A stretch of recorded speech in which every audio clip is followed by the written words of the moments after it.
मेरे प्रिय आत्मा,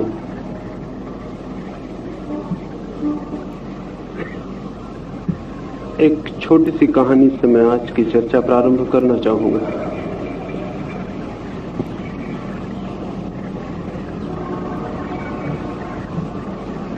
एक सुबह की बात है। एक बड़े पहाड़ से एक व्यक्ति बहुत गीत गाता हुआ नीचे उतर रहा था। उसकी आंखों में किसी बात को खोज लेने का प्रकाश था। उसके हृदय में किसी सत्य को जान लेने की खुशी थी। उसके कदमों में उस सत्य को दूसरे लोगों तक पहुंचा देने की गति थी। वो बहुत उत्साह से और बहुत आनंद से भरा हुआ प्रतीत हो रहा था। अकेला था पहाड़ के रास्ते पर और नीचे मैदान की तरफ उतर रहा था। बीच में उसे एक बूढ़ा आदमी मिला जो पहाड़ की तरफ ऊपर को चढ़ रहा था। उस व्यक्ति ने उस बूढ़े आदमी को पूछा कि तुम पहाड़ पर किस लिए जा रहे हो? उस बूढ़े ने कहा, परमात्मा की खोज में। और वो व्यक्ति जो पहाड़ से नीचे की तरफ उतर रहा था, ये सुन के बहुत जोर से हंसने लगा और उसने कहा, क्या ये भी हो सकता है कि तुम्हें अभी तक वो दुखद समाचार नहीं मिला? उस बूढ़े आदमी ने पूछा, कौन सा समाचार? उस व्यक्ति ने कहा, क्या तुम्हें अभी तक पता नहीं कि ईश्वर मर चुका है? तुम किसे खोजने जा रहे हो? क्या जमीन पर नीचे मैदानों तक अब तक ये खबर नहीं पहुंची कि ईश्वर मर चुका है? मैं पहाड़ से आ रहा हूं और मैं भी ईश्वर को खोजने गया था, लेकिन वहां जाके मुझे ईश्वर तो नहीं, ईश्वर की लाश मिली। और क्या दुनिया तभी विश्वास करेगी जब अपने हाथों से उसे दफना देगी? क्या ये खबर अब तक नहीं पहुंची? मैं यही खबर लेके नीचे उतर रहा हूं कि मैदानों में जाऊं और लोगों को कह दूं कि पहाड़ों पर जो ईश्वर रहता था वो मर चुका है। लेकिन बूढ़े आदमी ने विश्वास नहीं किया। साधारणता कोई मर जाए तो उसकी बात पर भी हम विश्वास नहीं करते हैं, ईश्वर के मरने पर कौन विश्वास करता है? उस बूढ़े आदमी ने समझा कि युवक पागल हो गया है। वो अपने रास्ते पर बिना कुछ कहे पहाड़ चढ़ने लगा और उस युवक ने सोचा कि अजीब है, यह आदमी जिसे खोजने जा रहा है वो मर चुका है और फिर भी खोज को जारी रखना चाहता है। लेकिन वो नीचे की तरफ उतरता रहा। रास्ते में उसे और एक साधु मिला जो आंखें बंद किए हुए किसी के ध्यान में लीन था। उस युवक ने उसे झकझोरा और कहा कि किसका चिंतन करते हो, किसका ध्यान करते हो? उसने कहा, परमात्मा का स्मरण कर रहा हूं। वो युवक हंसा और बोला कि मालूम होता है ये खबर ले जाने का दुखद काम मुझे ही करना पड़ेगा कि तुम जिसका ध्यान कर रहे हो बहुत समय हुआ मर चुका। अब उसके ध्यान करने से कुछ भी नहीं होगा, अब उसके स्मरण करने से कुछ भी नहीं होगा, और अब उसके गीत और प्रार्थनाएं कोई भी फल न लाएंगी, क्योंकि मुर्दा आदमी कुछ नहीं कर सकता। मुर्दा परमात्मा भी क्या करेगा? और वो युवक और नीचे उतरा और उसी पहाड़ पर मैं भी गया था और मेरी भी उससे मुलाकात हुई। वही मैं आपसे कहना चाहता हूं। उस आदमी ने मुझसे भी पूछा कि कहां जाते हो?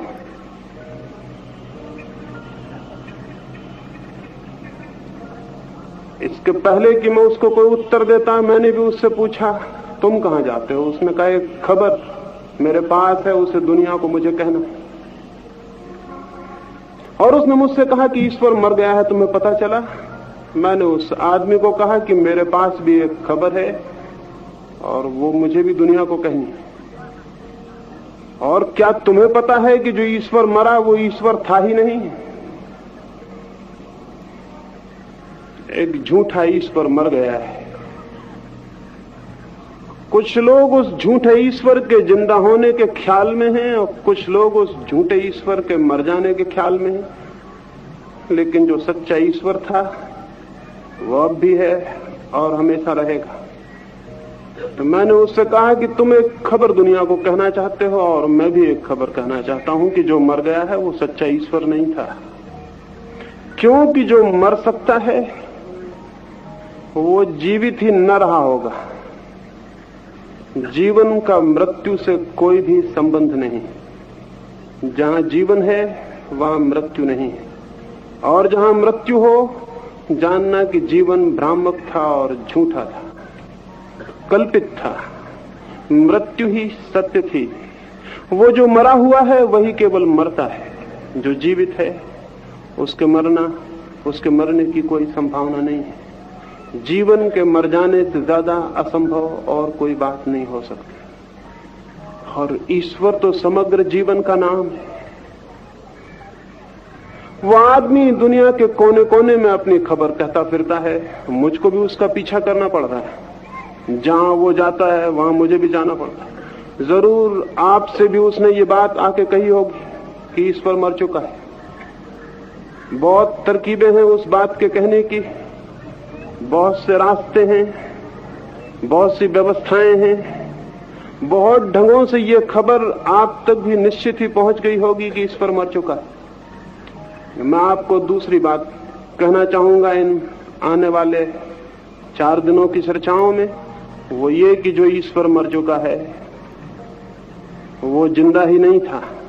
कुछ लोगों ने उसे झूठा ही जीवन दे रखा था, और अच्छा हुआ कि वो मर गया है।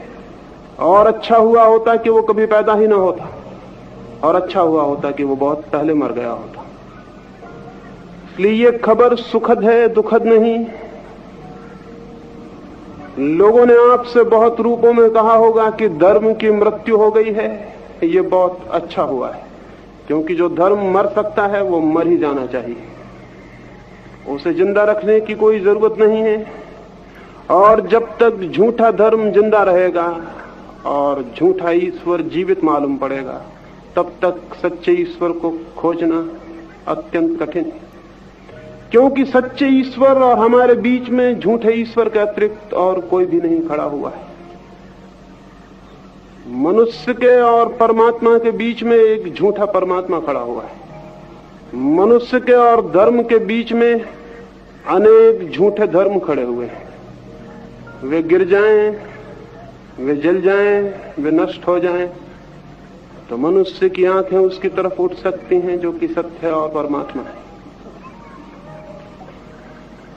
कौन सा ईश्वर झूठा ईश्वर है? मंदिरों में जो पूजा जाता है वो ईश्वर झूठा है। वो इसलिए झूठा है कि उसका निर्माण मनुष्य ने किया है। मनुष्य ईश्वर को बनाए, इससे ज्यादा झूठी और कोई बात नहीं हो सकती। ईश्वर ने मनुष्य को बनाया होगा, ये तो हो भी सकता है, लेकिन ये कैसे हो सकता है कि मनुष्य और ईश्वर को बना ले? लेकिन जितने प्रकार के मनुष्य हैं उतने ही प्रकार के ईश्वर हमने निर्मित कर लिए, और जितने प्रकार के मनुष्य हैं उतने ही प्रकार के मंदिर हैं, उतने ही प्रकार की मस्जिदें हैं, उतने ही प्रकार के गिरजाघर हैं, और न मालूम क्या। हम सब ने मिलकर न मालूम कितने प्रकार के ईश्वर ईजाद कर लिए। ये ईश्वर निश्चित ही झूठे हैं। ईश्वर ईजाद नहीं किया जा सकता, इन्वेंट नहीं किया जा सकता। कोई उसे न तो पत्थर के द्वारा निर्मित कर सकता है, और न शब्दों के द्वारा, और न रंगों के द्वारा, और न रेखाओं के द्वारा। क्योंकि जो भी हम निर्मित कर सकेंगे वो हमसे भी कच्चा और हमसे भी ज्यादा झूठा और हमसे भी ज्यादा क्षणभंगुर होगा। मनुष्य ईश्वर निर्मित नहीं कर सकता, लेकिन ईश्वर को उपलब्ध कर सकता है। मनुष्य ईश्वर की इजाद नहीं कर सकता, लेकिन ईश्वर का आविष्कार कर सकता है। इन्वेंट तो नहीं कर सकता, डिस्कवर कर सकता है। मनुष्य ने जितने भी ईश्वर इजाद किए हैं वो सब झूठे हैं, और इन्हीं ईश्वरों के कारण, इन्हीं धर्मों, रिलीजन्स के कारण, रिलीजन, धर्म का दुनिया में कहीं कोई पता भी नहीं मिलता है। जहां भी जाइएगा कोई न कोई ईश्वर बीच में आ जाएगा, और कोई न कोई धर्म, और धर्म से आपका कोई संबंध ना हो सकेगा। हिंदू बीच में आ जाएगा, ईसाई और मुसलमान और जैन और बौद्ध, कोई न कोई बीच में आ जाएगा, कोई न कोई दीवार खड़ी हो जाएगी, कोई न कोई पत्थर बीच में अटक जाएगा और द्वार बंद हो जाएंगे। और ये द्वार परमात्मा से तो मनुष्य को तोड़ते ही हैं, मनुष्य को भी मनुष्य से तोड़ देते हैं। मनुष्य को अलग करने वाला कौन है? एक मनुष्य और दूसरे मनुष्य के बीच कौन सी दीवारें? पत्थर की, मकानों की? नहीं, मंदिरों की, मस्जिदों की, धर्मों की, शास्त्रों की, विचारों की। वे दीवारें हैं जो एक एक मनुष्य को दूसरे मनुष्य से अलग किए हुए हैं। और स्मरण रहे कि जो दीवारें मनुष्य और मनुष्य को ही दूर कर देती हों, वे दीवारें मनुष्य को परमात्मा से कैसे मिलने देंगी? ये असंभव है, ये असंभव है। अगर मैं आपसे दूर हो जाता हूं तो ये कैसे संभव है कि जो चीज मुझे आपसे दूर कर देती हो वो मुझे उससे जोड़ दे जो कि सबका नाम? ये संभव नहीं। लेकिन इसी तरह का ईश्वर, इसी तरह का धर्म हजारों हजारों वर्षों से मनुष्य के मन पर छाया हुआ है। और यही कारण है कि 5-6 हजार वर्षों के निरंतर चिंतन, मनन और ध्यान के बाद जीवन में धर्म का कोई अवतरण नहीं हो सका। एक फॉल्स रिलीजन, एक मिथ्या धर्म हमारे और धर्म के बीच में खड़ा हुआ है। नास्तिक नहीं धर्म को रोक रहे हैं, और न वैज्ञानिक रोक रहे हैं, और न भौतिकवादी रोक रहे हैं। रोक रहे हैं वे लोग जिन्होंने धर्मों की इजाद कर ली है। और तब हम उन इजाद किए किसी न किसी धर्म की दीवार में आबद्ध हो जाते हैं, कारागृह में बंद हो जाते हैं, और हमारे चित्त परतंत्र हो जाते हैं, और उस स्वतंत्रता को खो देते हैं जो कि सत्य की खोज की पहली शर्त है।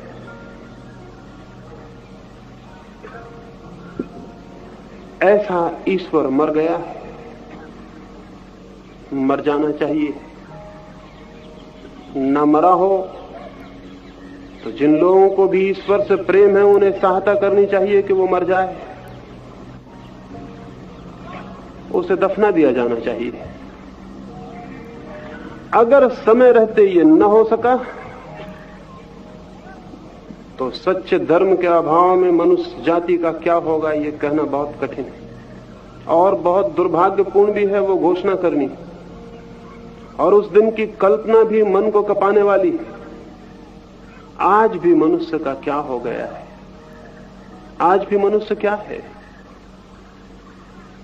अगर पशु पक्षियों में होश होगा तो वह आदमी को देख के जरूर हंसते होंगे, उन्हें हंसी आती होगी। डार्विन ने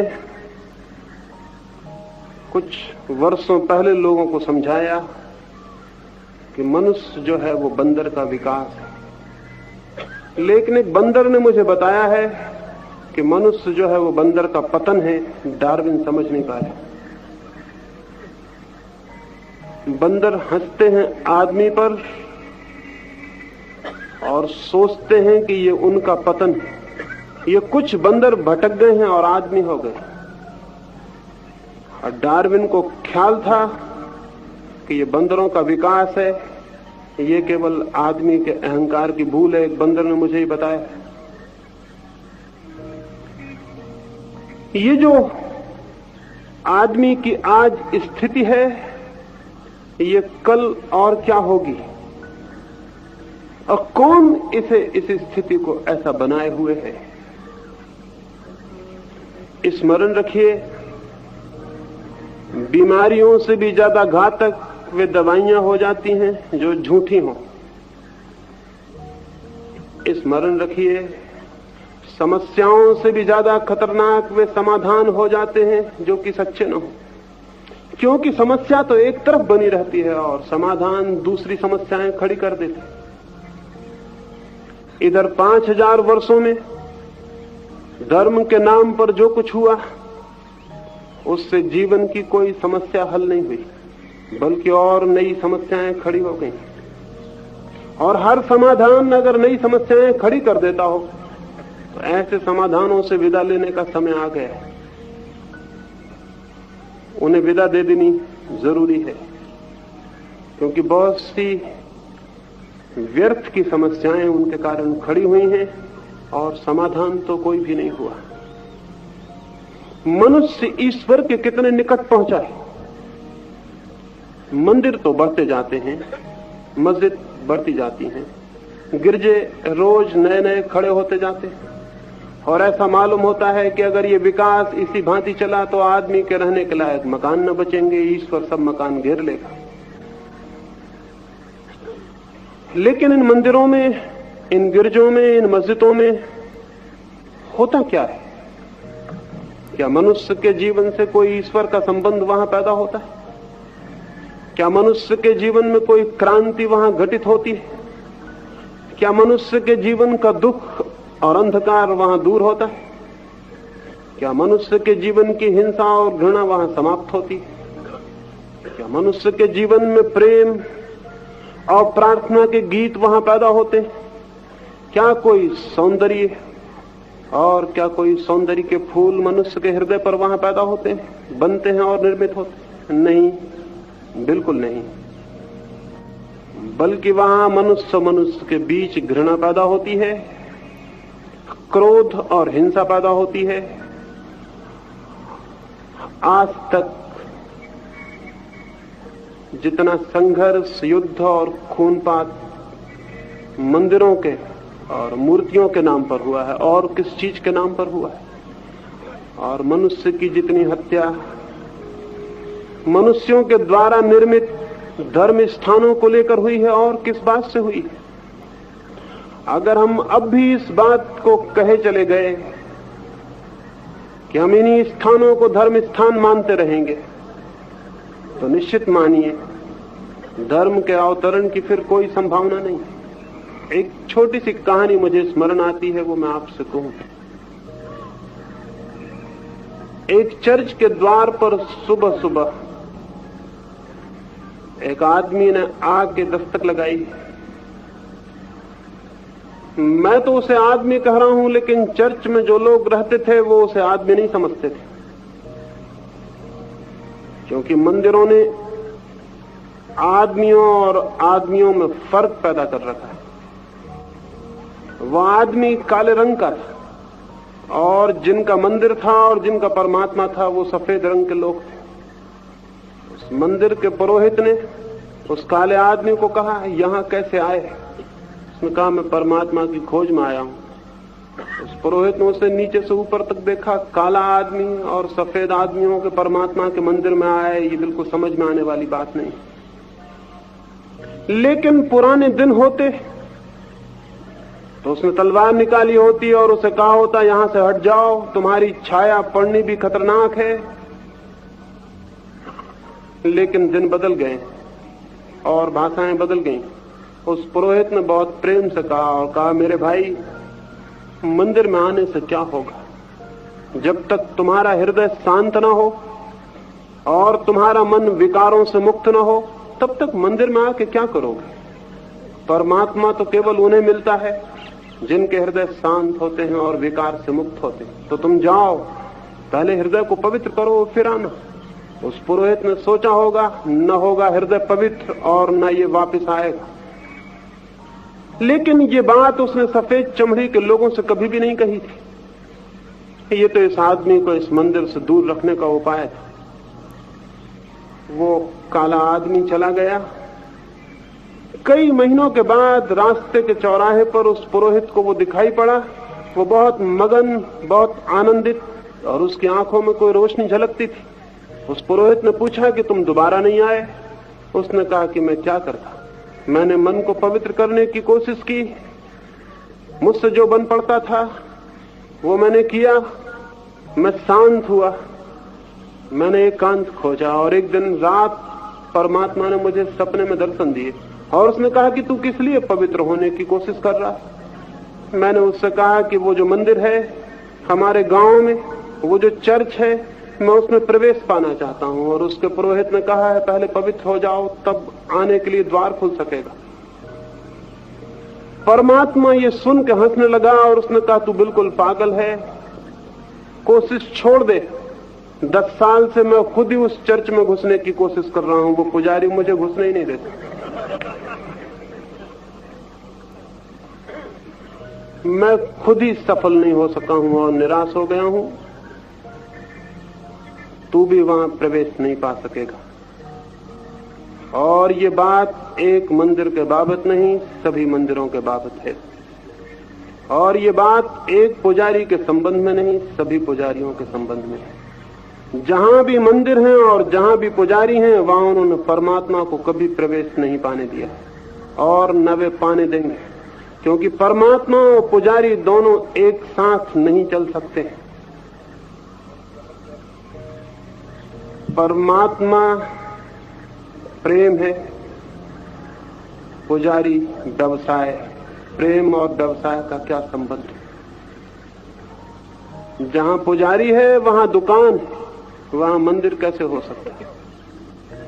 लेकिन अपनी उन दुकानों को उन्होंने मंदिर बना रखा है और उन दुकानों के ग्राहकों को दूसरी दुकानों के खिलाफ बहुत घृणा से भर रखा है, ताकि वे उनकी दुकानों को छोड़ के दूसरी दुकानों पर न चले जाएं।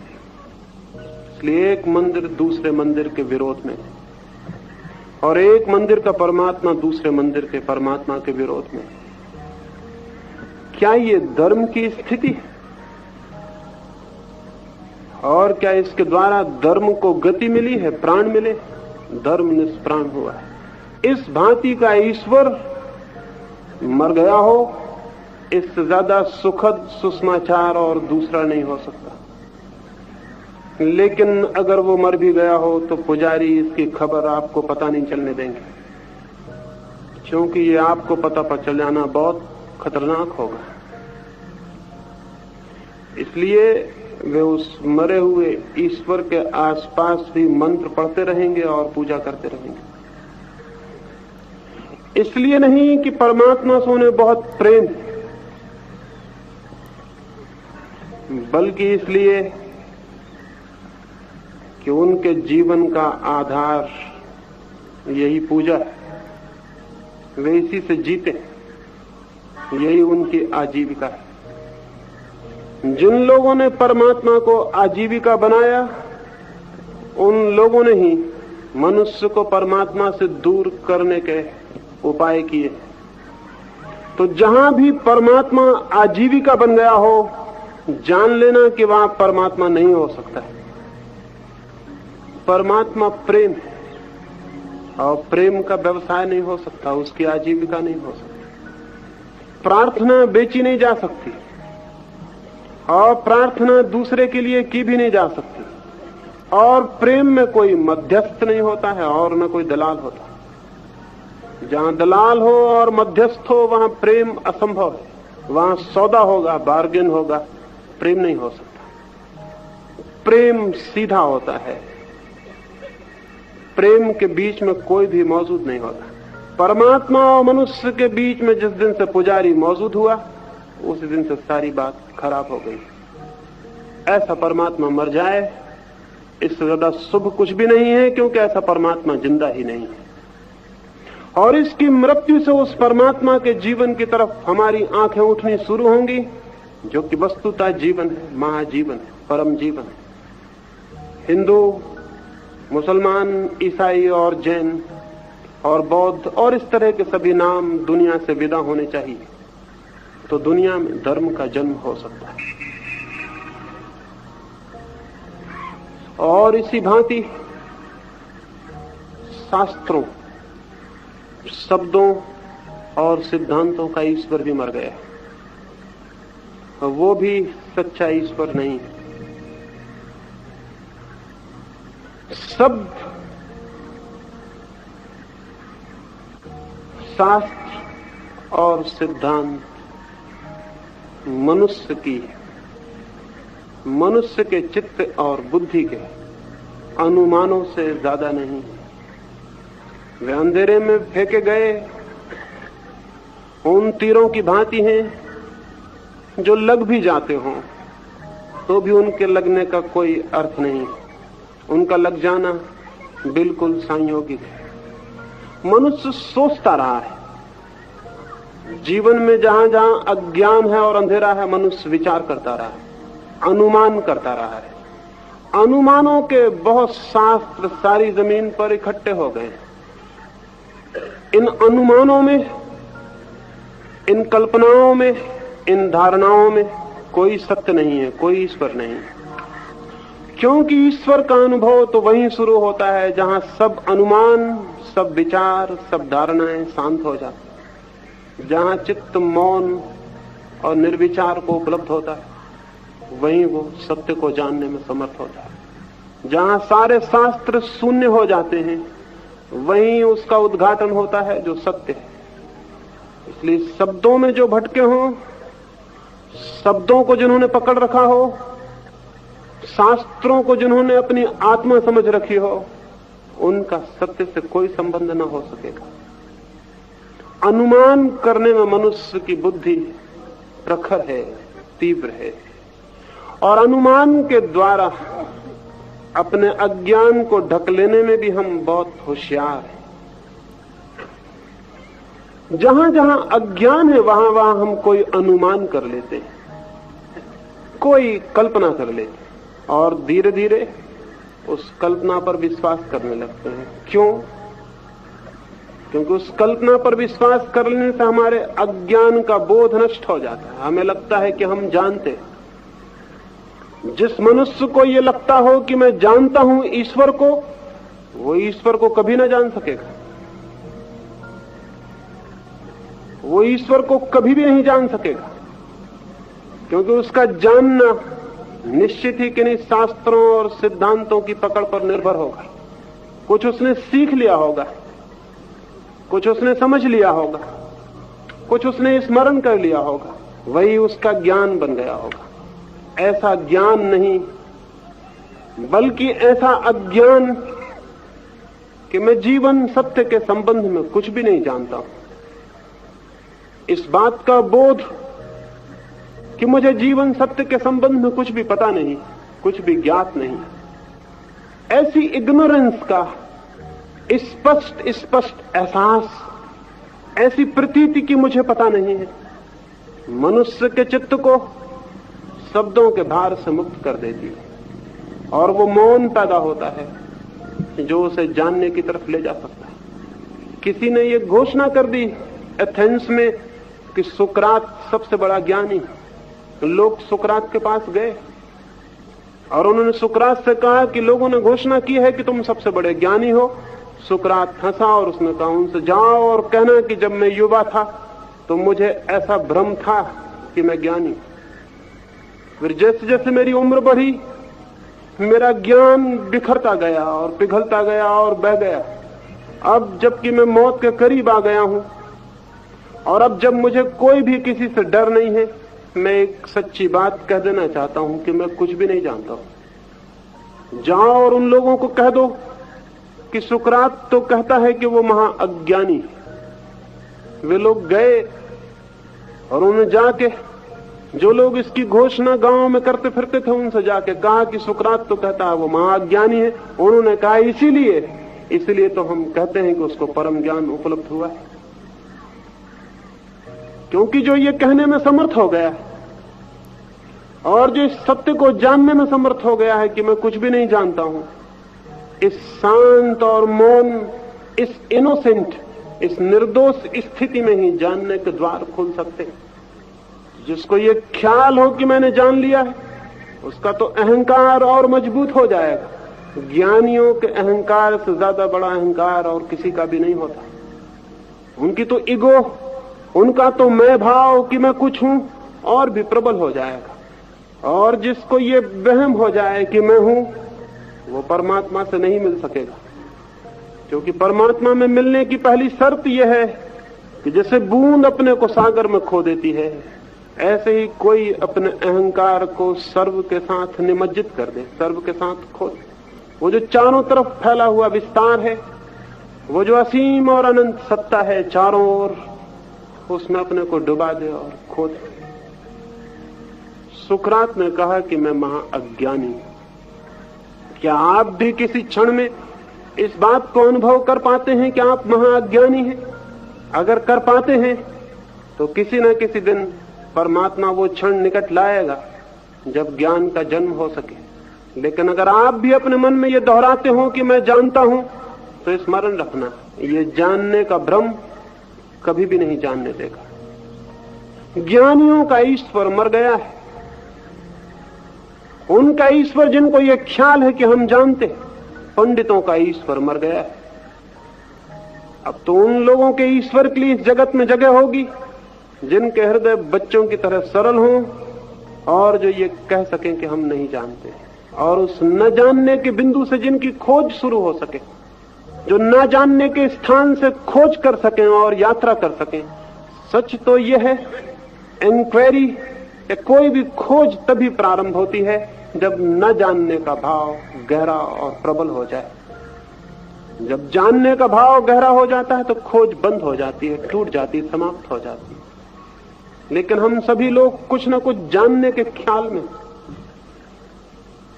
अगर हमने गीता स्मरण कर ली है या कुरान या बाइबल या कोई और शास्त्र, और अगर हमें वे शब्द पूरी तरह कंठस्थ हो गए हैं, और जीवन जब भी कोई समस्याएं खड़ी करता है तो हम उन सूत्रों को दोहराने में सक्षम हो गए हैं, और अगर हमें इस भांति ज्ञान पैदा हो गया है, तो हम बहुत दुर्दिन की स्थिति में हैं, बहुत दुर्भाग्य। ये ज्ञान खतरनाक है। ये ज्ञान कभी सत्य को नहीं जानने देगा और कभी ईश्वर से नहीं जानने देगा, कभी ईश्वर से ये ज्ञान संबंधित नहीं होने देगा। ये ज्ञान जो शब्दों से और शास्त्रों से आता है, ज्ञान ही नहीं है। यह अज्ञान को छिपा लेने के उपाय से ज्यादा नहीं है। हाँ, ये हो सकता है इस अज्ञान में भी कभी कभी कोई तीर लग जाता हो कहीं ठीक जगह, ये हो सकता है। कभी कभी तो पागल भी ठीक उत्तर दे देते हैं, और कभी कभी तो अनुमान भी अंधेरे में सच्चाइयां साबित हो जाती हैं। लेकिन उन पर कोई जीवन खड़ा नहीं हो सकता। मैंने सुना है एक गांव में एक स्कूल के निरीक्षण के लिए एक इंस्पेक्टर आया। खबर उसके पहले ही गांव में आ गई थी कि उस इंस्पेक्टर का दिमाग खराब हो गया। लेकिन सरकारी काम था, और जैसे कि सभी सरकारी काम होते हैं, ये खबर मिल जाने पर भी कि उसका दिमाग खराब हो गया, अभी उसकी चिकित्सा की व्यवस्था होने में काफी देर थी, या उसे नौकरी से निवृत्त करने में भी अभी काफी देर थी। वो पागल हो गया था, लेकिन अपने काम को जारी रखे हुए था। बल्कि और भी मुस्तैदी से पागल काम करने में बड़े कर्मठ हो जाते हैं। वो जो भी करते हैं पूरी ताकत से करते हैं। वो और भी जोर से निरीक्षण करने लगा था। अब वो बैठते नहीं था घर पर, वो गांव-गांव निरीक्षण करता घूमता था, और हर स्कूल के रजिस्टर में उस स्कूल का रिकॉर्ड खराब करता था, क्योंकि उसके प्रश्नों के उत्तर देने बिल्कुल असंभव थे। वो उस गांव में भी आया जिसकी मैं बात कर रहा हूं। उस गांव का अध्यापक डरा हुआ था, प्रधान अध्यापक डरा हुआ था, बच्चे डरे हुए थे कि क्या होगा। वो आया, और जो सबसे बड़ी कक्षा थी उस स्कूल के, उसमें जाकर उसने कुछ प्रश्न पूछे। सबसे पहले उसने ये कहा कि जो प्रश्न मैं पूछ रहा हूं इसका कोई भी अब तक उत्तर नहीं दे पाया है। अगर तुम बच्चों में से किसी ने भी इसका उत्तर दे दिया तो फिर मैं दूसरा प्रश्न नहीं पूछूंगा, क्योंकि एक चावल को ही परख लेना काफी होता है, बाकी चावलों के पके होने का पता चल जाता है। अगर तुम इसका उत्तर न दे सके तो मैं और प्रश्न भी पूछूंगा, लेकिन वो फिर इससे भी ज्यादा कठिन। उसने प्रश्न पूछा, उसने पूछा कि दिल्ली से एक हवाई जहाज कलकत्ते की तरफ उड़ा, वो घंटे भर में 200 मील चलता है, तो क्या तुम हिसाब लगा के बता सकते हो कि मेरी उम्र क्या है? सारे बच्चे घबरा गए। बच्चे क्या, बूढ़े होते तो वो भी घबरा जाते, इससे कोई संबंध नहीं था। प्रश्न बिल्कुल असंगत था, उसमें कोई संबंध ही नहीं था। दिल्ली से हवाई जहाज जाए, कलकत्ता किसी रफ्तार से जाए, इससे क्या संबंध था उसकी उम्र का? लेकिन बड़ी और हैरानी की बात हुई, एक बच्चे ने हाथ हिलाया उत्तर देने के लिए। तब तो अध्यापक और प्रधान अध्यापक और भी हैरान हुए। उसका प्रश्न तो पागलपन का था, लेकिन एक बच्चा उत्तर देने को भी राजी था। जब उसने हाथ हिलाया था, इंस्पेक्टर बहुत खुश हुआ और उसने कहा कि ये पहला मौका है कि ऐसा बुद्धिमान बच्चा मुझे मिला जिसने हाथ हिलाया उत्तर देने के लिए। खड़े हो और उत्तर दो।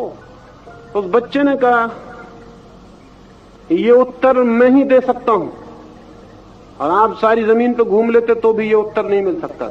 जैसे आपका प्रश्न आप ही कर सकते हैं, ये उत्तर भी सिर्फ मैं ही दे सकता हूं। उसने कहा कि कितनी है मेरी उम्र? उस लड़के ने कहा, आपकी उम्र 44 वर्ष। वो इंस्पेक्टर हैरान हो गया, उसकी उम्र 44 वर्ष थी। उसने कहा, किस विधि से तुमने ये गणित हल किया? उसने कहा, बहुत आसान है, मेरा बड़ा भाई आधा पागल है, उसकी उम्र 22 वर्ष।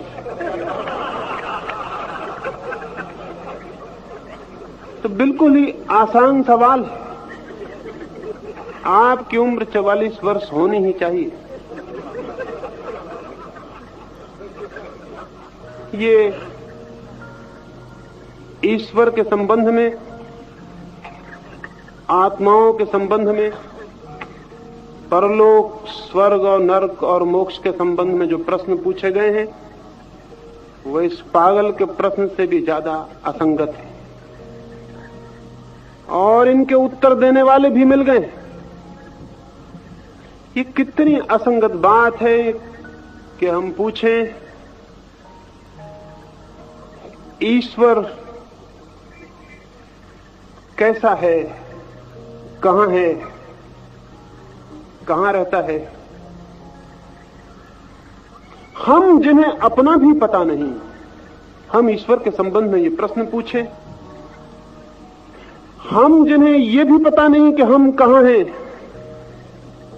कौन है, क्या है, हम ये पूछें कि ईश्वर क्या है, कैसा है, बिल्कुल ही असंगत है। लेकिन हमारे ये प्रश्न चाहे असंगत हों, इनको उत्तर देने वाले लोग भी मौजूद जो बताते हैं कि ईश्वर कहां है। उन्होंने नक्शे भी बनाए हैं और उन्होंने किताबें भी छापी और उसमें उसका सब पता ठिकाना दिया हुआ है। पुराने जमाने में फोन नंबर नहीं होते थे, इसलिए उन्होंने नहीं लिखा। अगर वो आप फिर से नए संस्करण निकालेंगे अपनी किताबों के, तो उसमें फोन नंबर भी होगा और फिर वहां जाने की भी बहुत जरूरत नहीं है, आप घर से ही बात भी कर ले सकते हैं। उन्होंने फासले तक बताए हैं, स्वर्ग के रास्ते और नरक के रास्ते बनाए हैं और नक्शे बनाए हैं, और मंदिरों में वो नक्शे टंगे हुए हैं। किन्ने? और इन सारी बातों पर अगर नक्शा बनाने वालों में विरोध है, होना स्वाभाविक है, क्योंकि ये तय करना कठिन है कि किसका नक्शा ठीक है। और अगर इन संबंधों में कि ईश्वर की शक्ल कैसी है, स्वभावतः चीनी में और भारतीय में झगड़ा होना स्वाभाविक है, क्योंकि चीनी जो शक्ल बनाएगा वो चीन के आदमी जैसी होगी और भारतीय जो शक्ल बनाएगा वो भारतीय आदमी जैसी होगी।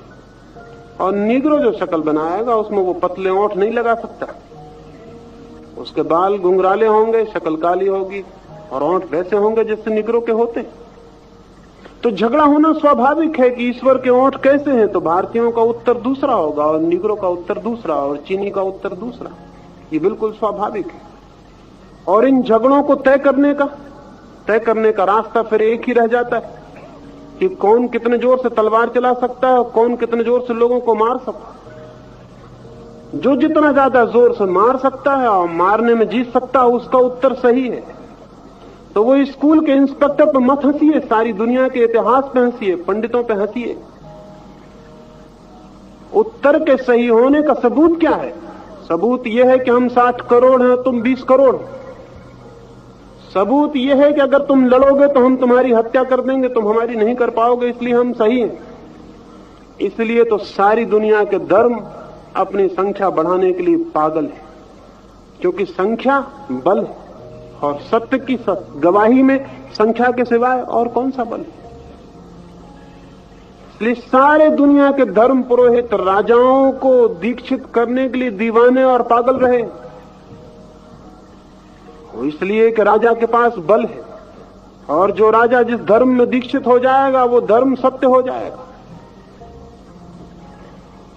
और लड़के जो लोग ये तय करना चाहते हो कि कुरान सही है कि बाइबल के गीता, उनसे ज्यादा पागल और कौन होगा। लड़के जो ये तय करना चाहते हो कि कौन सही है, लड़ाई क्या किसी बात की सच्चाई का सबूत है या कि जीत जाना कोई सच्चाई का सबूत है? लेकिन इन उत्तरों के जो कि भिन्न भिन्न होने स्वाभाविक हैं, क्योंकि वो मनुष्य की कल्पना से निकले और मनुष्य के अपने अनुभव से निकले। अगर आप तिब्बतियों से पूछें कि नरक में क्या है, तो वो कहेंगे नरक में बहुत ठंड है, बहुत शीत है, क्योंकि तिब्बत ठंड से परेशान है, शीत से परेशान है। तो जो तिब्बत में पाप करते हैं उनको और ठंडी जगह में भेजना बिल्कुल स्वाभाविक है।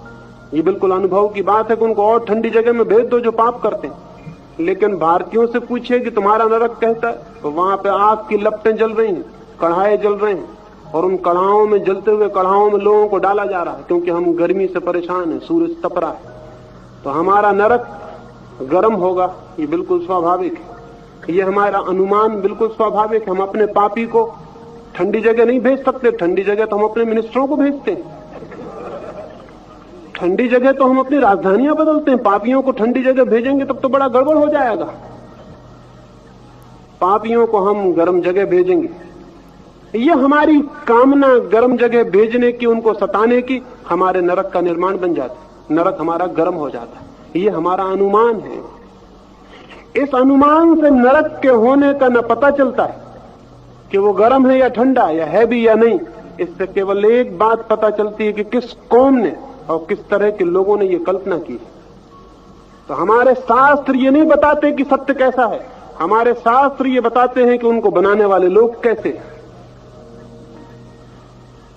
हमारी कल्पनाएं सत्य के संबंध में ये नहीं बताती कि सत्य कैसा है, वो ये बताती हैं कि इसकी कल्पना करने वाले लोग किस स्थिति में, किस मनोदशा में वे लोग, उनकी सूचना मिलती है और फिर हम इन पर लड़ाइयां लड़ते हैं, इन अनुमानों पर। और इन अनुमानों और शास्त्रों पर सारी दुनिया विभाजित खड़ी है। और इन हवाई बातों पर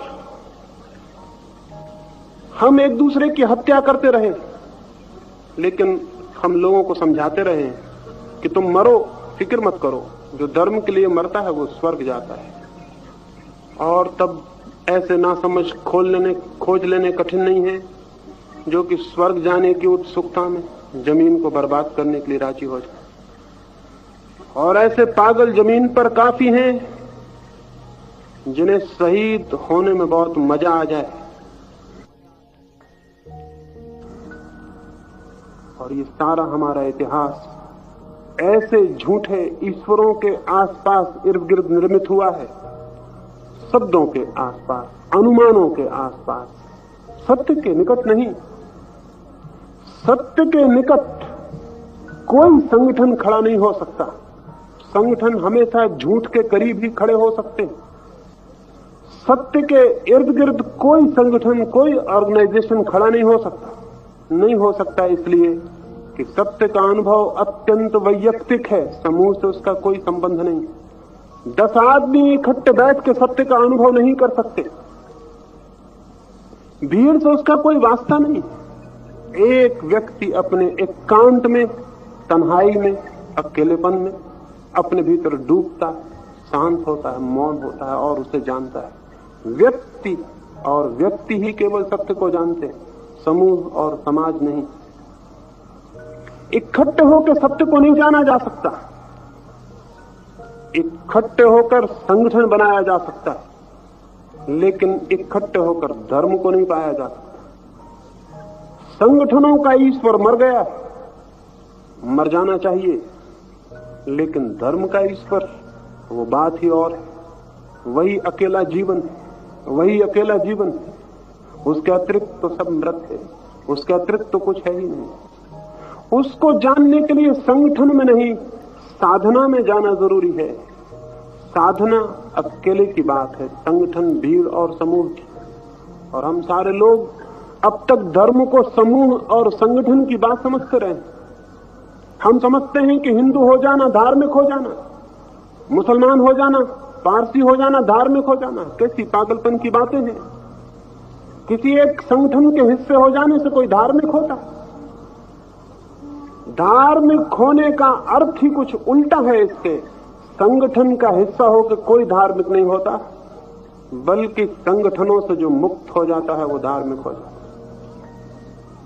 समाज का हिस्सा होकर कोई धार्मिक नहीं होता, लेकिन अपने चित्त में जो समाज से परिपूर्णतया स्वतंत्र हो जाता है वही धार्मिक होता है।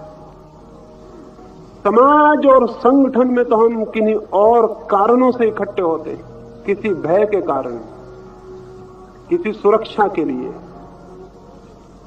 किसी घृणा के लिए, किसी से लड़ने के लिए इकट्ठे होते हैं। इस भय के कारण कि मैं अकेला बहुत कमजोर हूं, मैं 10 लोगों के साथ हो जाऊं। एक फकीर को, मंसूर को फांसी लगाई जा रही थी। लोग उसके हाथ काट रहे थे, लाखों लोग इकट्ठे थे और पत्थर फेंक रहे थे, और वही व्यवहार कर रहे थे जो ईश्वर के आदमी के साथ हमेशा तथाकथित धार्मिक लोग करते हैं।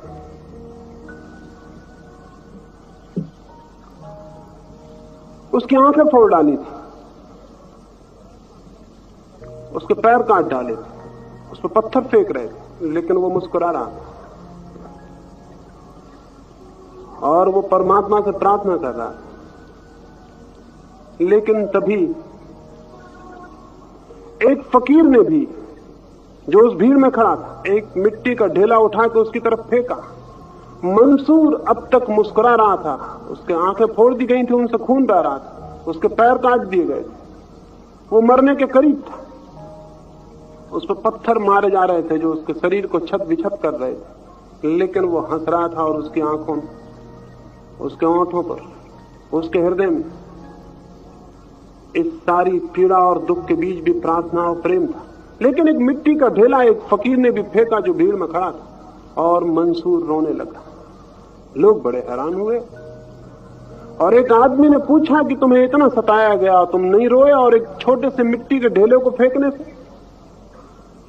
उसने कहा, और सबको तो मैं सोचता था ना समझ हूं, इसलिए उनसे परमात्मा से उनके लिए प्रार्थना कर रहा था, इसलिए मुझे कोई दुख नहीं था। लेकिन एक आदमी यहां खड़ा है, फकीर, वो वस्त्र पहने हुए है परमात्मा के, और उसने भी मुझे पत्थर मारा। तो मुझे हैरानी हुई, तो मेरी आंखों में आंसू आ गए कि जब फकीर भी पत्थर मारेगा फिर दुनिया का क्या होगा।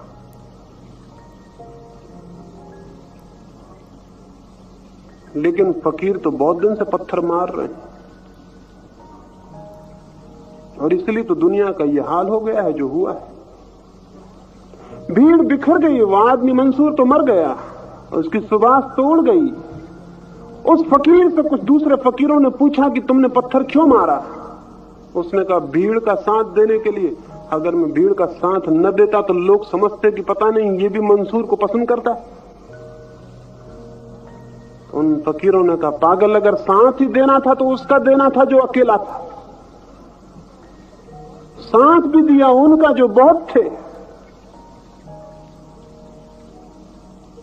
उन फकीरों ने उससे कहा, तू फकीरी के कपड़े छोड़ दे, क्योंकि जो भीड़ से डरता है वो धार्मिक नहीं हो सकता।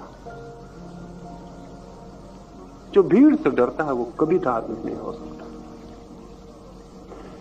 क्योंकि अगर भीड़ ही धार्मिक होती तो दुनिया में अधर्म कहां होता। अगर भीड़ ही धार्मिक होती तो फिर अधर्म और कहां होता।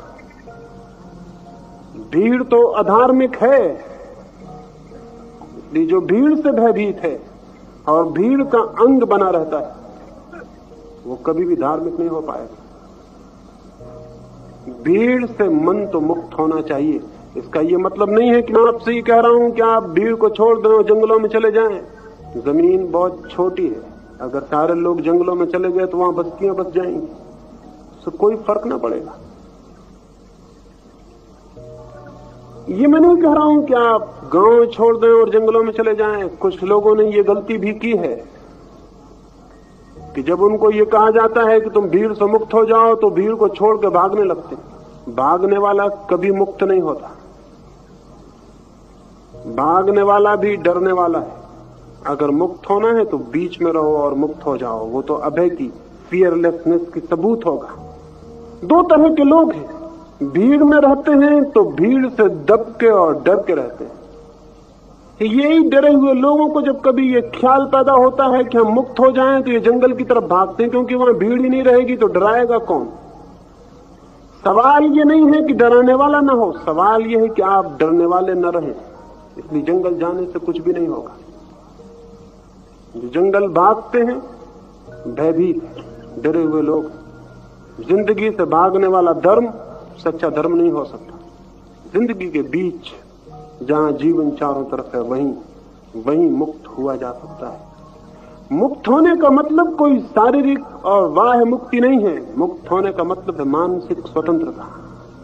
मुक्त होने का मतलब है मानसिक गुलामी को तोड़ देना। मुक्त होने का मतलब है भीड़ में जो विश्वास दिए हैं, जो बिलीफ्स दिए हैं, उनसे छूट जाना। भीड़ में जो बातें पकड़ा दी हैं, हिंदू होना, मुसलमान होना, इस मंदिर को पवित्र मानना, उस मंदिर को पवित्र नहीं मानना, ये जो बातें पकड़ा दी, ये जो शब्द पकड़ा दिए हैं, ये जो सिद्धांत पकड़ा दिए, इनसे मुक्त हो जाना और मन की उस स्वतंत्रता को पाके सत्य की निजी वैयक्तिक खोज शुरू करनी। जो व्यक्ति दूसरों से उधार सत्यों को स्वीकार करके चुप हो जाता है, उस आदमी की खोज सत्य के लिए नहीं, क्योंकि सत्य कभी भी उधार नहीं हो सकता, वो बारोड कभी भी नहीं हो सकता। जो भी चीज उधार ली जा सकती है वो संसार की होगी, और जो चीज कभी उधार नहीं पाई जा सकती वही केवल परमात्मा की हो सकती। परमात्मा को उधार नहीं लिया जा सकता। परमात्मा कोई ऐसी चीज नहीं है कि ट्रांसफरेबल हो, कि मैंने आपको दे दी, आपने किसी और को दे दी। जीवन में जो भी श्रेष्ठ है, जीवन में जो भी सत्य है, जीवन में जो भी सुंदर है, जीवन में जो भी शिव है, वो कुछ भी एक हाथ से दूसरे हाथ में नहीं दिया जा सकता। उसे तो सीधे स्वयं ही अपनी खोज, अपने प्राणों के आंदोलन, अपने हृदय की प्रार्थनाओं, अपने जीवन की प्यास से ही पाना होता है। वो निजी और वैयक्तिक खोज है। समूह का ईश्वर मर गया है, मर जाने दें, सहारा दें कि वो मर जाए। व्यक्ति का, एक एक इकाई का, एक एक मनुष्य का ईश्वर ही सच्चा ईश्वर हो सकता है। संगठन का ईश्वर गया है, जाने दें, उसे रोके ना, घबराए ना कि उसके जाने से दुनिया से धर्म चला जाएगा। उसके होने की वजह से दुनिया में धर्म नहीं आ सका है, उसे जाने दें और उस ईश्वर की आकांक्षा करें, उस ईश्वर की अभीप्सा करें, उस ईश्वर के लिए प्रार्थना और प्रेम से भरें जो व्यक्ति का है, इकाई का है, समूह का और संगठन का नहीं। मर जाने दें हिंदू को, मुसलमान को, मर जाने दें जैन को, बौद्ध को, विदा हो जाने दें दुनिया से, कोई जरूरत नहीं है। एक एक व्यक्ति के ईश्वर को और एक एक व्यक्ति के धर्म को जन्म देना है। समूह के ईश्वर में बड़ी सुविधा है। आपको बिना खोजे धार्मिक होने का मजा आ जाता है, बिना जाने जानने का सुख मिल जाता है। बिना धार्मिक हुए धार्मिक होने का अहंकार तृप्त हो जाता है। रोज सुबह उठ के किसी मंदिर में हो आते और अकड़ से चलते हैं कि मैं धार्मिक हूं। रोज सुबह किसी उस किताब को उठा के पढ़ लेते हैं और जानते हैं कि मैं धार्मिक हूं। अगर ये रोज सुबह से किताबों को उठने वाले लोग धार्मिक हैं, अगर ये रोज मंदिरों में जाने वाले लोग धार्मिक हैं, तो ये दुनिया में इतना अधर्म क्यों? ये अधर्म कहां से आ रहा है? सच तो ये है कि जो आदमी एक ही किताब को 50 वर्षों तक रोज रोज पढ़ता रहा है, मैं निवेदन करूंगा उसने उस किताब को एक भी दिन नहीं पढ़ा होगा, क्योंकि अगर पढ़ लिया होता फिर दोबारा दोहराने की कोई जरूरत नहीं थी। अगर उसने जान लिया होता तो दोबारा का कोई सवाल नहीं था, लेकिन उसे रोज दोहराता रहा है, मशीन की भांति, यंत्र की भांति। पहले दिन जब उसने पढ़ा होगा तब शायद कुछ समझा भी हो। 50 वर्ष तक पढ़ने के बाद वो जो पढ़ेगा कुछ भी नहीं समझेगा, क्योंकि अब तो वो यंत्र की भांति दोहराने में समर्थ हो गया है। अब उसे किताब पढ़ने की जरूरत नहीं, अब तो उसके पास शब्द इकट्ठे हो गए हैं जिनको वो दोहरा ले सकता है। हमारा धर्म इन शब्दों का और संगठनों का धर्म रह गया है। ऐसे धर्म से मनुष्य के लिए कोई भविष्य नहीं। ऐसे धर्म को जाने दें। तो मैंने उस आदमी को उस पहाड़ पर कहा था, जरूर मर गया है ईश्वर, लेकिन ये चिंता की बात नहीं, ये खुशी का अवसर है, ये स्वागत के योग घटना है, क्योंकि इससे ये संभावना बनती है कि शायद हम इस ईश्वर को खोज सकें जो कि वस्तुता है, शायद हम उस धर्म को जान सकें, शायद हमारे प्राण उस धर्म की ओर गतिमान हो सकें जो कि जीवन को रूपांतरित कर दे, जिसके द्वारा जीवन प्रेम से और आनंद से भर जाए और आलोक से। तो हम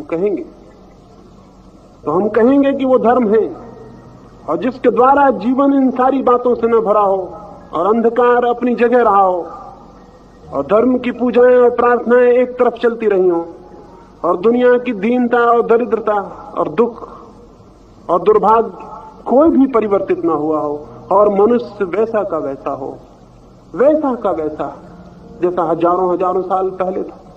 ऐसे धर्म को लेकर क्या करेंगे? ऐसे धर्म को जिंदा रख के क्या करेंगे? एक फकीर एक सुबह एक मस्जिद के पास से निकलता था, अंधा था, आंखें नहीं थी। उसने मस्जिद के द्वार पर हाथ फैलाए और कहा कि मुझे कुछ मिल जाए। किसी राह चलते ने कहा कि तू पागल है, ये तो मस्जिद, यहां क्या मिलेगा? ये तो परमात्मा का घर है, कहीं और मांग। वो फकीर भी अजीब रहा होगा, उसने कहा कि जब परमात्मा के घर से कुछ ना मिलेगा तो फिर किस घर से मिलेगा? वो वहीं बैठ गया, वो अंधा आदमी, और उसने कहा कि अब तो यहां से तभी विदा होऊंगा जब कुछ मिल जाए, क्योंकि ये तो आखिरी घर आ गया, अब इसके आगे घर कहां? और अगर यहां नहीं मिलने वाला है तो फिर हाथ फैलाए रखने व्यर्थ है, फिर अब आगे कहां जाऊं? ये तो अंतिम घर आ गया, इसके बाद और घर कौन सा है? वो वहीं रुक गया। आंखें उसकी जरूर अंधी रही होंगी, लेकिन हमसे ज्यादा देखने की उसमें ताकत रही होगी। उसने अपने हाथ उठा दिए। 1 वर्ष वो उस द्वार से नहीं हटा। दिन आए गए, रातें आई गई, वर्षा आई बीत गई, मौसम आए और गए, चांद उगा और ढला। लोग हैरान थे। वो फकीर बैठा था, वहां बैठा था, कोई दे जाता था तो भोजन कर लेता था, कोई पानी दे जाता था तो पानी पी लेता था, लेकिन उस द्वार से नहीं हटा। और वर्ष पूरा होते होते एक दिन सुबह लोगों ने देखा कि वो नाच रहा है, और उसकी अंधी आंखों में भी एक अद्भुत सौंदर्य की झलक मालूम हो रही, और उसके मुरझाए चेहरे में कोई नया जीवन आ गया। और उसने लकड़ी फेंक दी और वो नाच रहा है, और वो कुछ गीत गा रहा है, और वो की कृतज्ञता के शब्द बोल रहा है। लोगों ने पूछा क्या हुआ है? उसने कहा अब ये मुझसे मत पूछो, अब मुझे देखो और समझो। आप ये मुझसे मत पूछो कि क्या हुआ है, अब मुझे देखो और समझो। मेरी अंधी आंखों में दिखाई पड़ने लगा है। अब मैं देख रहा हूं तुमको नहीं, बल्कि उसको जो तुम्हारे भीतर। अब मैं देख रहा हूं उसको जिसकी खोज थी, और अब मैं देख रहा हूं कि कहीं कोई मृत्यु नहीं, और अब मैं देख रहा हूं कहीं कोई दुख नहीं, और मैं देख रहा हूं कि मैं तो मिट गया हूं, लेकिन मिट के भी मैंने कुछ पा लिया है जो उससे बहुत ज्यादा बहुमूल्य है, जो मैंने खोया। मैंने ना कुछ खोया, मैंने सब कुछ पा लिया। लेकिन ये मुझसे मत पूछो। और लोगों ने देखा कि उससे पूछने की कोई भी जरूरत न थी। उसका आनंद कह रहा था, उसका संगीत कह रहा था, उसका गीत कह रहा था, उसका नृत्य कह रहा था। अगर दुनिया में धर्म होगा तो लोगों का आनंद कहेगा, लोगों का प्रेम कहेगा, लोगों के गीत कहेंगे। अभी तो लोगों के पास सिवाय आंसुओं के और कुछ भी नहीं, और उनके हृदय में सिवाय अंधकार के और कुछ भी नहीं, और उनके मस्तिष्क सिवाय उलझन, तनाव और अशांति के किसी चीज से परिचित नहीं। ये जमीन के लोगों का हाल है। तो इस हालत में कैसे धर्म हो सकता है? इसलिए जो धर्म है वे धर्म नहीं होंगे। लोगों के आंसू इसका सबूत है, उनका अंधकार इसका सबूत है। तो यह आंसुओं और अंधकार वाला ईश्वर मर गया तो अच्छा, प्रकाश वाले ईश्वर का जन्म कैसे हो सकता है? तो ये आने वाली चर्चाओं में मैं आपसे बात करूंगा। लेकिन एक बात कह दूं, मेरी बातों से उसका जन्म नहीं हो सकता। मेरी बातें उसके लिए ज्ञान नहीं बन सकती। इसलिए और लोगों को आप सुनने जाते होंगे, वो देते होंगे आपको ज्ञान। मैं इन 3 दिनों में कोशिश करूंगा कि आपका सब ज्ञान छीन लूं और आप अज्ञानी हो जाएं। परमात्मा करे आपका सब ज्ञान छिन जाए और आप अज्ञान की सरलता में खड़े हो जाएं, तो शायद उसे जान सकें जो कि सत्य है। मेरी बातों को इतने प्रेम और शांति से सुना है, उससे बहुत बहुत अनुग्रहित हूं। और सबसे अंत में सबके भीतर बैठे परमात्मा को प्रणाम करता हूं। मेरे प्रणाम स्वीकार करें।